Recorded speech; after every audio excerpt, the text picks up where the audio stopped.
मी राज्यपालांच्या अभिभाषणावरती ज्यावेळेस आम्ही अभ्यास केला त्यावेळेस राज्यपालांच्या अभिभाषणामध्ये जे मुद्दे आलेले आहेत ते एकूण मुद्दे बघितल्यानंतर राज्याला दिवास्वप्न दाखवले जाते की काय अशा पद्धतीची परिस्थिती राज्यपालांच्या अभिभाषणानंतर आमच्या सर्वांच्या लक्षामध्ये आली। राज्यपालांच्या अभिभाषणामध्ये परिच्छेद क्रमांक 32 नुसार राज्यपाल कृषी क्षेत्राला प्रोत्साहन देण्याचा प्रयत्न कृषी क्षेत्राला प्रोत्साहन देण्यासंदर्भात शासनाने केलेला प्रयत्न सांगतात। पण त्यामध्ये अध्यक्ष महोदय मला आपल्याला सर्वांना लक्षात आणून द्यायचं आहे की नाशिक नंतर तासगाव कवठेमंकाळ मतदारसंघ हा द्राक्षाच्या उत्पन्नाच्या माध्यमातून उपराजधानी म्हणून ओळखला जातो।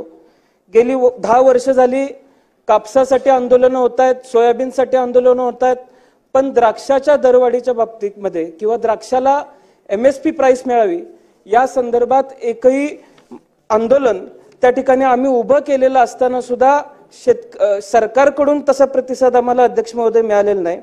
माझ्या मतदारसंघात 16,500 हेक्टर द्राक्ष आहेत, पण शासनाच्या धोरणामुळे गेल्या 3-4 वर्षांमध्ये जर आपण परिस्थिती बघितली तर हजारो हेक्टर द्राक्षे माझ्या मतदारसंघामध्ये कमी झालेले आम्हाला बघायला मिळतात आणि त्याची कारणं अनेक आहेत।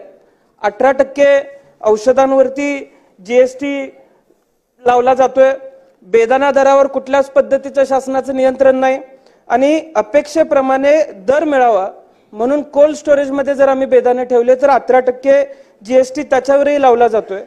त्याच्या पुढे जाऊन अध्यक्ष महोदय निसर्गाची जी अडचण निर्माण झालेली आहे, अवेळी पाऊस जो आज पडतोय त्यामुळे द्राक्षाच्या शेतीच्या बाबतीमध्ये किंवा द्राक्ष शेतकऱ्याचं कंबरड मोडलेलं आम्हाला सर्वांना बघायला मिळतंय। आज डोक्यावरचं कर्ज वाढत चाललेलं आहे।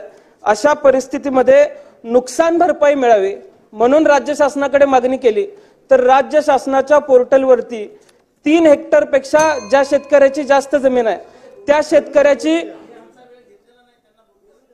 शेतकऱ्याची कुठलीही नोंद राज्य शासनाच्या पोर्टलवरती घेतली जात नाही। 3 हेक्टर पेक्षा जास्त ची नोंद राज्य शासनाच्या पोर्टलवरती घेतली जावी। त्याचबरोबर अध्यक्ष महोदय परिच्छेद क्रमांक 44 मध्ये राज्यपाल महोदयांनी वेगवेगळ्या पिकांना दिलेली नुकसान भरपाई सांगितली, पण माझ्या मतदारसंघातल्या एकूण झालेलं नुकसान 11,057 पंचनामे माझ्या मतदारसंघातले झाले। त्यामध्ये 4810 हेक्टर जमीन क्षेत्र बाधित झालेलं आहे, पण गेल्या सप्टेंबर-ऑक्टोबर मध्ये ज्या पंचनामे ज्या क्षेत्राचं झालं त्याचा एकही रुपया माझ्या मतदारसंघाला मिळालेला नाहीये। ही माझ्या मतदारसंघातली खरी परिस्थिती आहे अध्यक्ष महोदय। त्यामुळे माझी आपल्याला विनंती आहे की द्राक्ष उत्पादनाला जेवढा खर्च येतो तेवढं उत्पन्न आज द्राक्ष शेतकऱ्याला मिळत नाहीये। त्यामुळे द्राक्ष उत्पादक शेतकऱ्याच्या बाबतीमध्ये शासनानं कुठेतरी निर्णय घेण्याची आज वेळ आलेली आहे। अध्यक्ष महोदय माझी आपल्याला दुसरी विनंती अशी आहे की आज विमा कंपन्यांच्या बाबतीमध्ये मोठ्या प्रमाणात तक्रार शेतकरी बांधवांकडून येते आणि या विमा कंपन्यांच्या माध्यमातून शेतकऱ्यांचा बळी घेतला जातोय। अध्यक्ष महोदय मी आपल्याला सांगतो राज्यात संत्रा, मोसंबी, केळी, द्राक्ष, पेरू, आंबा, डाळिंब, काजू, पपई या सगळ्या फळ पिकांना विम्याचं संरक्षण मिळतंय। हंगामी पिकांसाठी 1 रुपयाचा विमा हप्ता मिळतो, पण राज्य शासनाकडून 1 रुपयाचा विमा हप्ता जो मिळतोय त्याचं शासनाकडून योग्य तो प्रतिसाद मिळत नसल्यामुळे अनेक शेतकरी त्याच्याकडे पाठ फिरवतात। जर प्रतिसाद मिळाला तर संरक्षित रक्कम मिळत नाही, यामुळे शेतकऱ्यांचा आज घडीला प्रतिसाद सुद्धा या विम्याच्या गोष्टींकडे दिला जात नाही।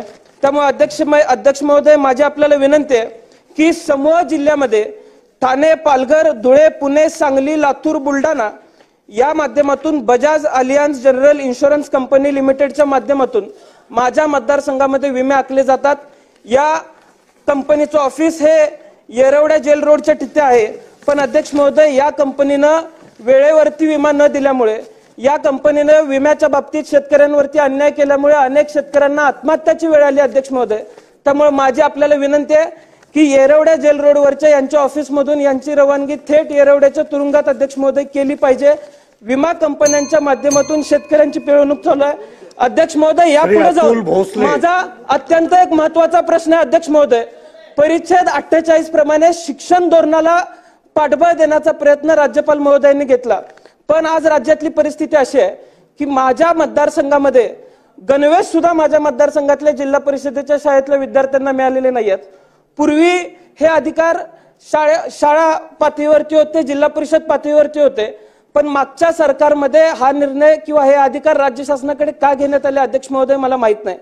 महाराष्ट्र सारख्या प्रगतशील राज्यामध्ये विद्यार्थ्यांच्यासाठी विद्यापीठ आपण उभं करतोय, विद्यार्थ्यांच्यासाठी शाळा उभ्या करतोय, कॉलेज उभं करतोय, पण साधं गणवेश सुद्धा जर आपण देऊ शकत नसेल तर या राज्याच्या दृष्टिकोनातून ही खेदाची बाब आहे अध्यक्ष महोदय, आपण लक्षामध्ये घेतलं पाहिजे.